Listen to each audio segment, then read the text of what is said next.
তুমি ভালো আছো যে এটা তাদের দেখানো বন্ধ করে দাও যারা তুমি ভালো আছো এটা দেখতে চায় না।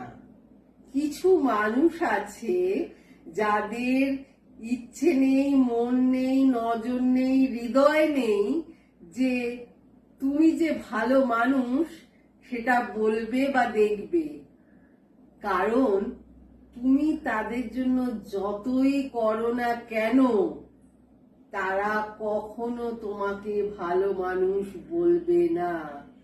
সুতরাং সেটাই হতে দাও না, সমস্যা কি? তারা তো বলবে না, তাদের জন্য করে করে করে করে পাপ হয়ে গেলেও তারা বলবে না। সুতরাং সেটাই হোক, তুমি ভালো কাজ করে যাও তোমার মতো তোমার ইয়েতে, কিন্তু তাদের বেশি কিছু বলতে যেও না। ভালো থেকো সবাই।